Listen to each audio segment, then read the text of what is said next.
Ben 1000 yıldır seni arıyorum. Uzakta değildim. Buradaydım.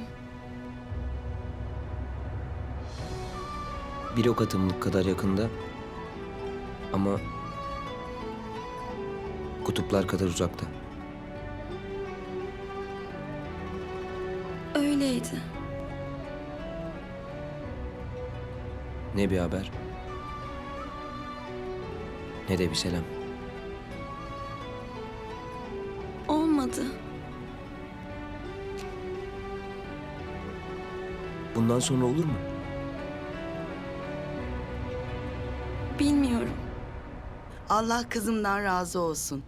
Evlat hasretini yaşatmadı bana. Eksik olmasın. Mustafa'm da kırmaz hiç kimseyi. Pek naziktir. Kadir kıymet bilir. Doğrusunu istersen hekim kadın, ben çok sevdim Dilruba kızımızı. Dilerim bir mani olmaz da evlenip birbirlerini mesut ederler. Kısmet.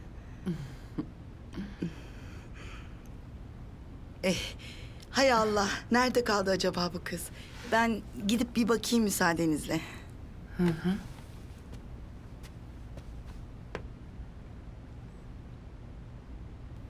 Saraya mı girdin? Mutfaktayım. Ama çok değil. Baharat dükkanına da gidiyorum.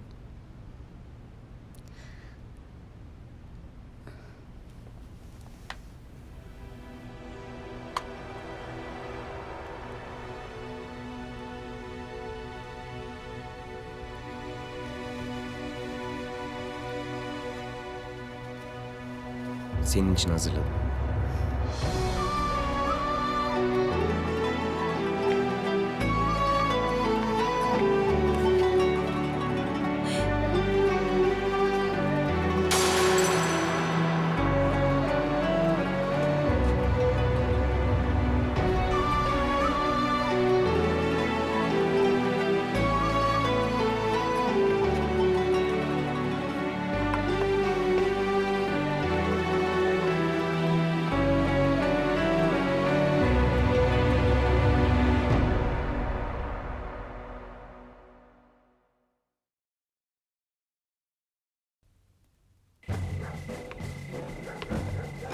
son.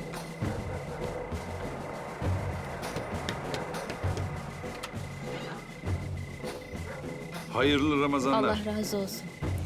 cümlemizden.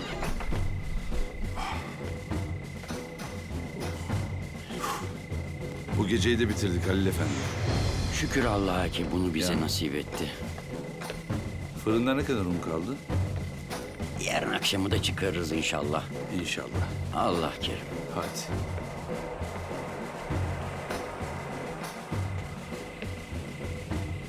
Vay. Bir şeyi sakladığınızı biliyordum zaten.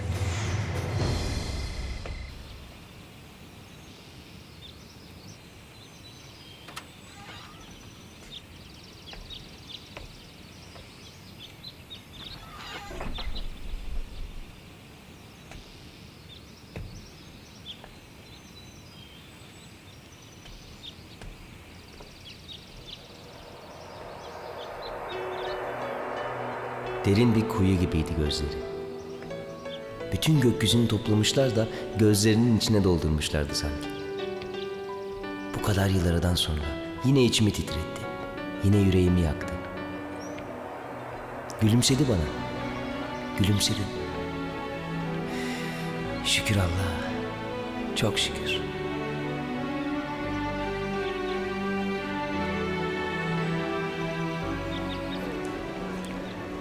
Selamun aleyküm. Aleykümselam.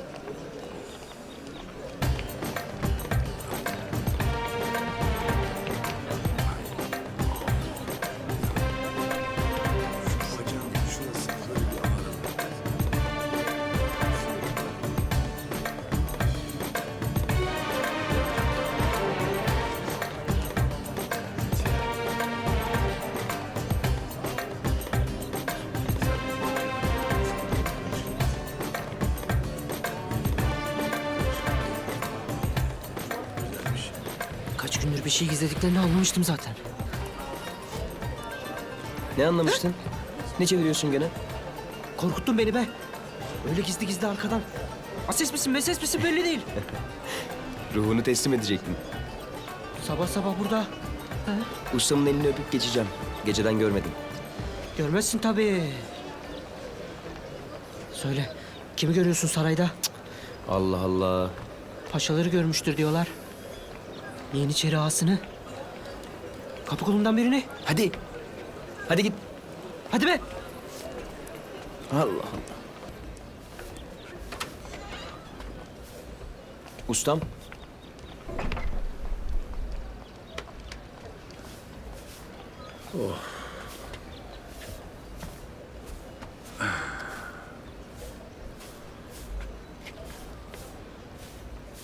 Dün buraya uğramışsın.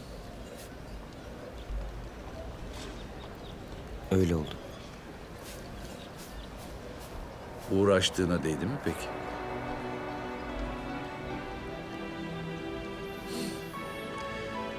Eğer Ferhat ben bu dağı delemem deseydi Ferhat olamazdı.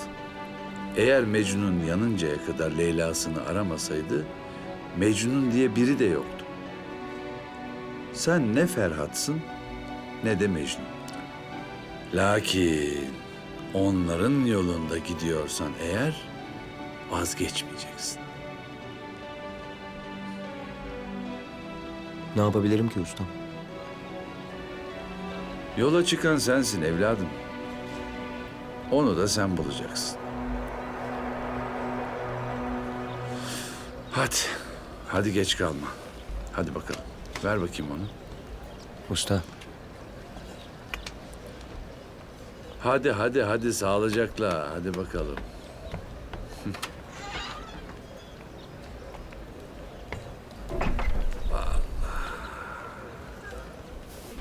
Boy. Tamam mı usta? Yeter. Soğan gel. Tamam usta.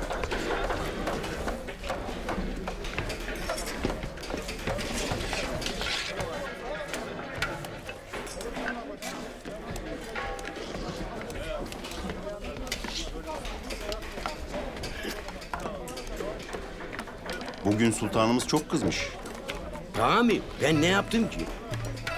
Yemekleri beğenmiyormuş. Ne dersin? Benim pişirdiklerim. Onlar başka yere gideydi. Bugün sultanın yemeğini sen pişireceksin. Ne dersin he? Doğru mu diyorsun? Ne pişireceğiz? Vallahi onu bilmem. Karadeniz'den güzel bir yemek çıkar herhalde. Öyle güzel bir yemek pişireceğim ki parmaklarını... Sultanımız Efendimiz Hazretlerimizin, devletli padişahımızın emir ve fermanı başım üstüne. Zadişhane'ye Karadeniz'in en güzel yemeğini pişireceğim. Yüksek müsaadenle. Tamam Yunus Usta, tamam. Ne pişireceksen bir an önce pişir. Tamam.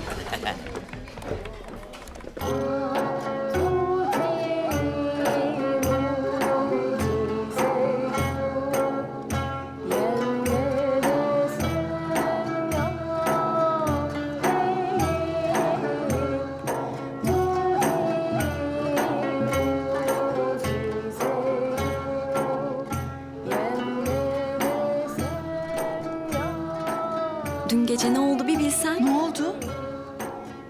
Onu gördüm. Ahmet'i. Nerede? Sadrazam konağında. İnanamadı beni gördüğüne. Konuştunuz mu yani? Evet. Bunca zamandır beni arıyormuş biliyor musun? Ne güzel.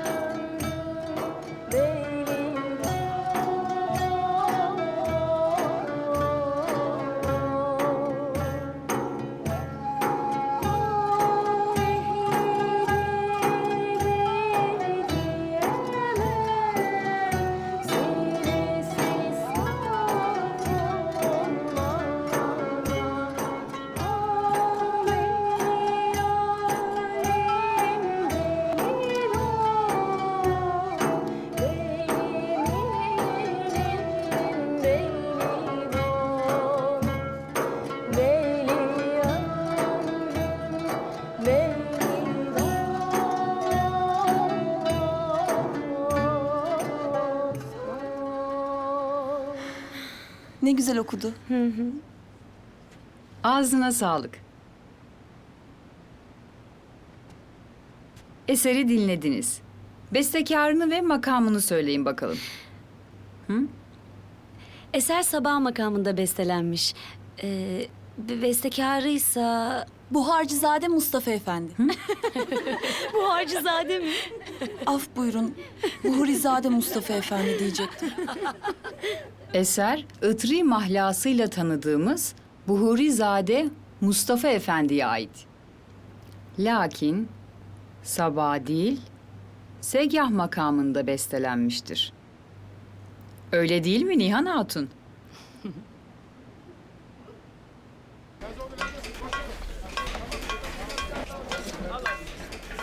Bizim oraların en güzel yemeği hamsi pilavıdır.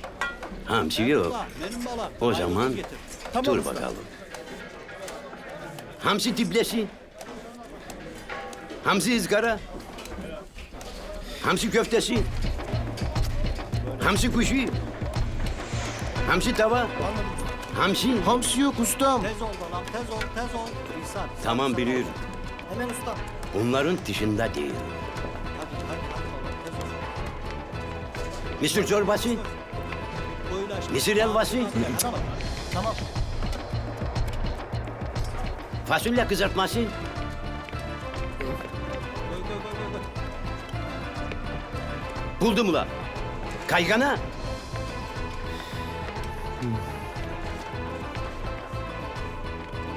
Ula biz ne pişireceğiz şimdi? Ne yapsak acaba?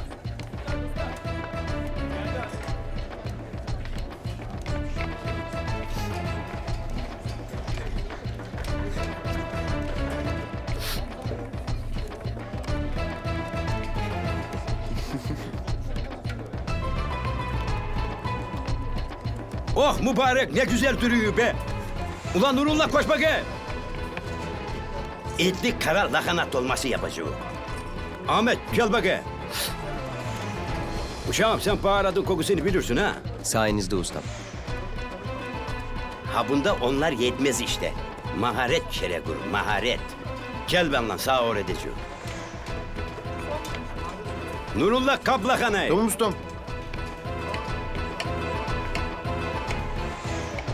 Sultanımız Efendimiz Hazretlerimizin bu akşamki iftar yemeğinin tamamı ha bu fakirun ellerinden olacak. Bağ eğisinden kıyma hazırla. Tamam. Yoksa biliyorsun. Hey yarabbim. Şimdi bize ne gerekli? Ha Nurullah, kara lahanaları iyi yıka. He. Lahanamız tamam. Kıymayı da söyledik. Soğan, pirinç, maydanoz, yağ, salça, baharatlar da var tabii ki.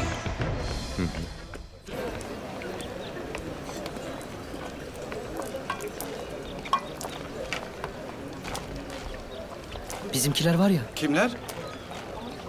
İhsan Efendi ile fırıncı diyorum. Her gün un taşıyorlardı ya. Meğer ekmek yapıp gece dağıtıyorlarmış. İşte böyle. Hadi canım. Hadi işine. Tezgahın önünü kapatma. Hadi işine. Hadi. Bak biz vallahi... Gerçekten sana gülmedik.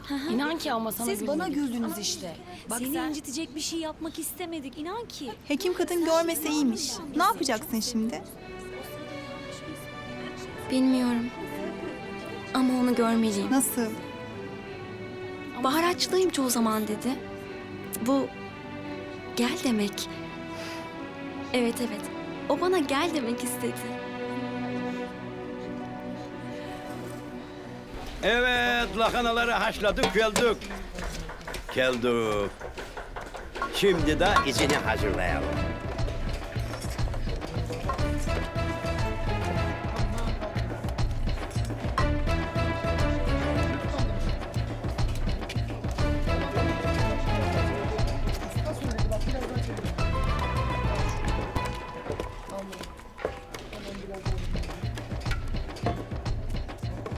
O nedir? Nane ustam. Birazcık atarsak iyi olur. At bakayım. Tamam, yeter. Evet, içimiz de tamam. Önce tencerenin dibine yaprak seriyoruz.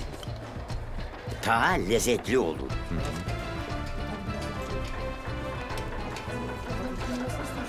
Şimdi, bu çok önemlidir. Bunu yırtmayacaksın, tamam mı? Biraz da ufak olacak. Şimdi görüyorsun, malzemeyi yerleştirdik. Yaprağın kenarlarını güzel bir kıvırıyoruz, başlıyoruz sarmaya, tamam mı? Sonuna kadar böyle kıvıracaksın, anlıyorsun? Gördün mü?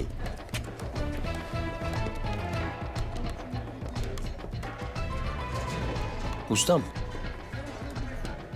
Ben ona birazcık sarımsak otu atayım. İyi olur. Olmaz, bu kara lahanadır. Şimdi bak, bunun sapları biraz sert olur, anlıyor musun? Bunları böyle bıçakla kesadaysın.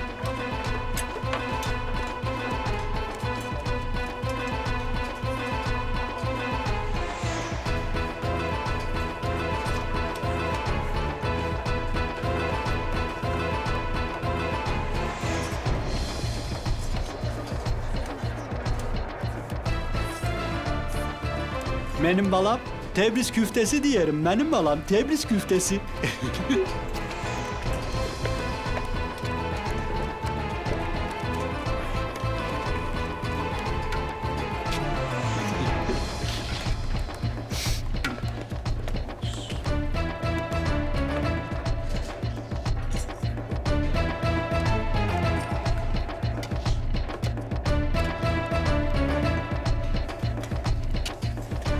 Evet, şimdi de salzalı suyumuzu hazırlayalım.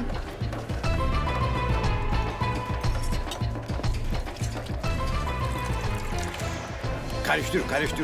İyice karıştır ki salza dağılsın. Tamam ustam.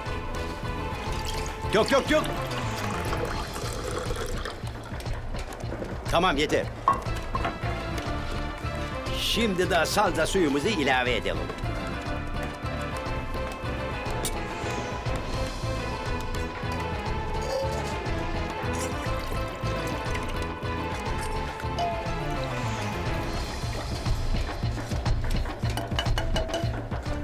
üstüne bir ağırlık koyalım ki kalkmasın. Ustam, üstüne de Uşağım, bu Karadeniz yemeğidir. Ben de Karadenizliyim. Altı da bir, üstü de bir.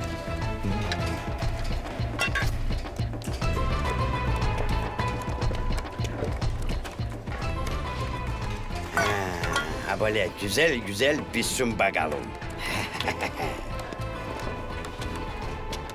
Ha bu tezgahı böyle bir toparlayın bakayım. tamam ustam.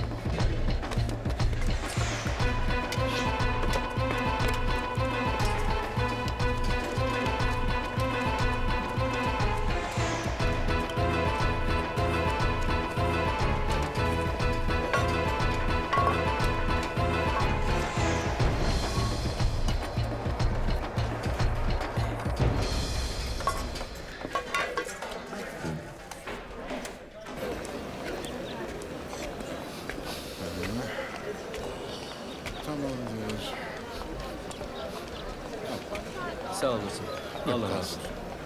Ya o şu fırında burcu burcu kokutuyor hani ya. Ali Bey kardeşim, Ramazan size yaradı. Daha mı şişmanladınız ne? Kardeşim sabaha kadar boş durmuyor ki adam. Yok ya o. Ya o bir bardak su içsem yarıyor. Allah Allah.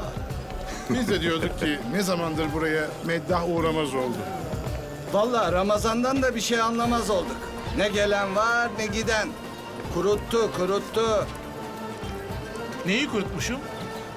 Ne meddah gelir oldu ne pi şeker diyoruz. Mahalleye Ramazan gelmedi sanki. Gelsinler kardeşim. Mani olan mı var? Gelmezler.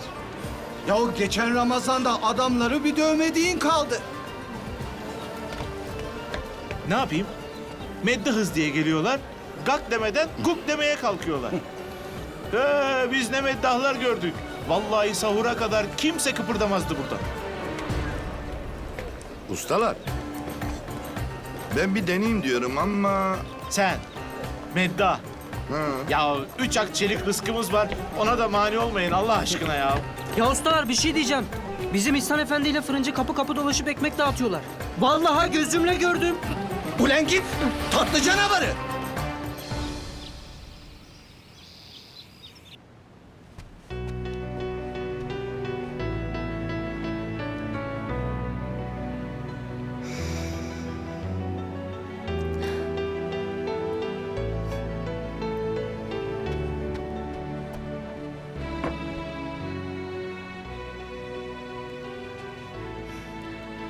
Anne. Anneciğim.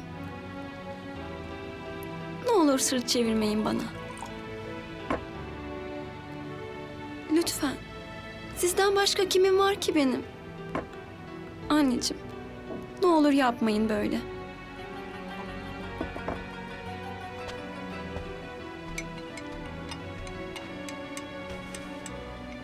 Dün gece gördüklerim beni çok şaşırttı Dilruba. Üzüldüm doğrusu.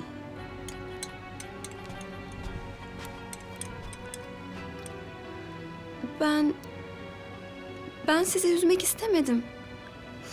Biliyorum. Ama benden bir şeyleri gizledin. Bu da beni hayli düşündürdü. Ben anlamadım. Bir anda çıktı karşıma. Onu gördüğün an hemen odaya gelmeliydin. Ya başkası görseydi? Gelemedim. Dilrubam, gözümün nuru. Ben hakkında hayırlısı, iyisi neyse o olsun istiyorum. Lakin önüne çıkan fırsatlara da hemen sırt çevirme, olur mu? Kızım. Bu nane. Bu da nane. Yarpuz. Nane diyorum. Ha bu da nane. Fesleğen ustam. Uşağım. Bu nane. Ha bu da.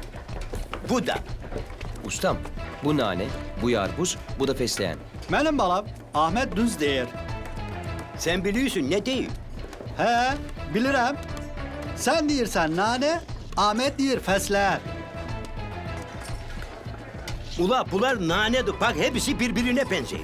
Ahmet düz değil, o feslendir.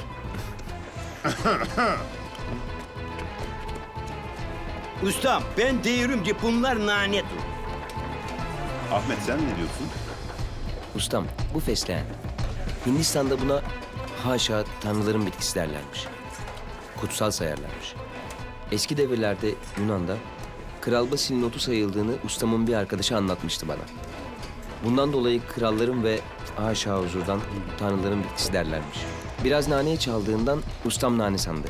Ama karanfile yakın dursa karanfil gibi kokar. Fesleğen en güzel sarımsak otuyla durur. O zaman çok güzel bir koku verir.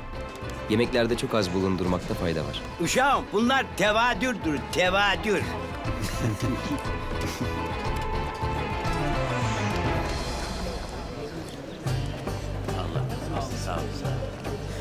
Ya ben diyorum ki bizim fırıncı Ne İhsan Efendi? geceleri... Kapı kapı dolaşıp ekmek mi dağıtıyorlar? Sen neden biliyorsun? Köfte or. Sabahtan beri bütün Memalik Osmaniye'yi duyurdum.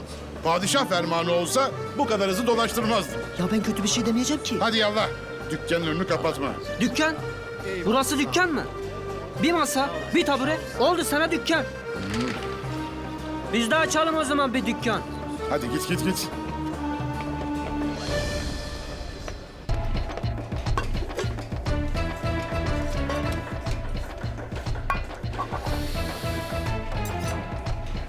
Muhteşem. Hay mübarek, hay. Ha buradan 3 tane koy bakayım. Düzgün olsun.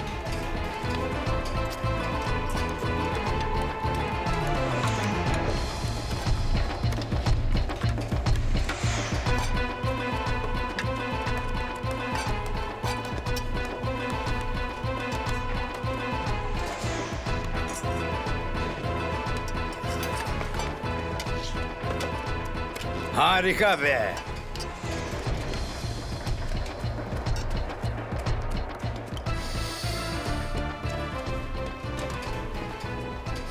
Sanki biraz fesleğenle sarımsak otu eklenmiş buna. Ben onları koymamıştım. Ula Ahmet nereye sünü?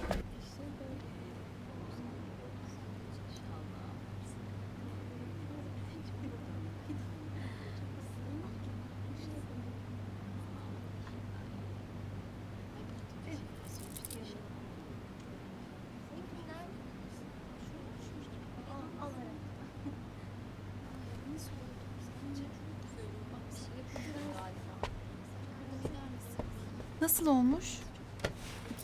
Tamam. Ruhsar bir şey mi oldu? Bir daha benden izinsiz eşyalarımı alma. İyi de... Alma dedim işte alma. Benim bir şey aldığım yok ki. Bu ne o zaman? Bunu bana sen verdin. Tomurcuk işle diye hatırlasana. Tamam şimdi de geri istiyorum. İyi aldın zaten git yap işini. Kızlar yapacağım zaten sana mı soracağım? Hay Allah'ım. Ruhsar sen benden ne istiyorsun? Asıl siz benden ne istiyorsunuz? Ne bu gürültü? İpimi almış. Geç yerine Ruhsar. Sen de otur. Kimse buranın harem olduğunu unutmasın. Bir dahakine böyle hatırlatma yapmam.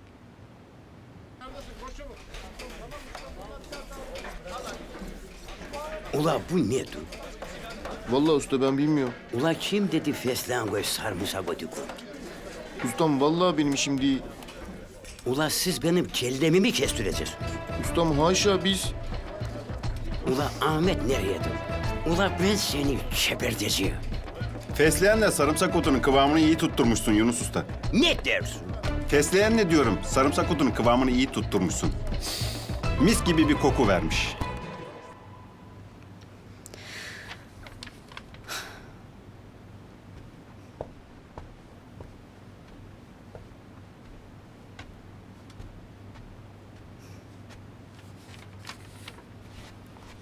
Öfken geçti mi biraz? Geçti ama... Dilruba beni neden istemiyorlar?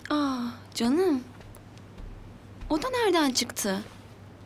Sanki herkes benimle uğraşıyormuş gibi. Canım, asabın bozulmuş senin. Yoksa olur mu hiç öyle şey? Burada herkes seni çok seviyor. Öyle mi? Tabii ya. Nihan ne çok üzüldü, görmedin mi? Bak. Bazen olur böyle şeyler. Alırsınız birbirinizin gönlünü.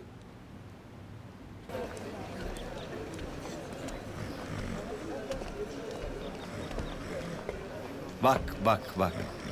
Tövbe estağfurullah. Tövbe estağfurullah. Bereketsiz. Dükkanın önünde uyuklanır mı? Beşik mi salladın gece? Mazur gör usta. Dedim ya dün gece. Sus! Müzevir. Hadi hadi toparlan. İftar yaklaştı. Fesubhanallah. Hadi. Hala bakıyor yahu. Cuş eylememek mümkün müdür deryayı gönlüme? Ol dem işitip methile tafetün senin değil rüba. Muhterem hanımefendi, maksadım az da olsa bendenizi size tanıtmaktır. Şayet sürçülisan edip haddimi aştıysam affınıza sığınmak isterim. Görüşeceğimiz güne kadar sizi Allah'a emanet ediyorum. Mustafa. Aman Allah'ım. Bu nasıl bir incelik? Ne şairane bir ruhtur. Adam daha seni görmeden beyt derc etmiş. Beni çok etkilemedi. Belli ki çok nazik biri. Seni mesut etmek için etrafında pervane olacaktır. Cevap yazacak mısın?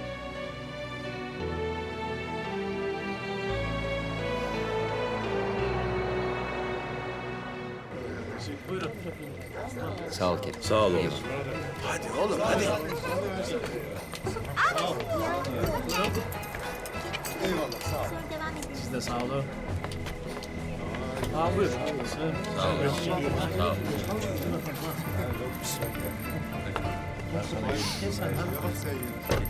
Başladı. Şşt, sessiz olun. Hak dostum hak. Yanıldım, bir çırak aldım yanıma. Eve gelmez külhani damda yatar. Kovsam o da düşmez şanıma. Kibardır, çarşafsız yorganda yatar. Ramazan akşamları kahvehaneler dolar taşardı. Kiminde hayali beyler karagöz oynatır, kiminde şehnameci bir destan söyler, kiminde aşıklar atışırdı. Yıllar içinde süzülüp gelen hikayeler anlatıcının diliyle yeniden canlanır. Karagöz bizi söyler, oyunlar bize anlatırdı. Meddahlar da öyleydi. Akşamları bir kahvehanede yüksekçe bir yerde oturur, omzunda şalı, elinde bastonuyla tek kişilik bir oyun başlatırdı.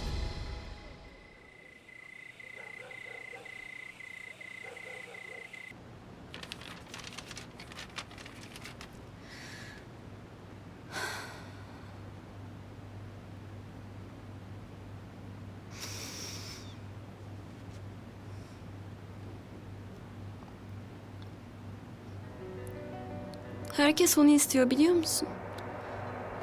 Gönlüme soran yok. Oysa ben...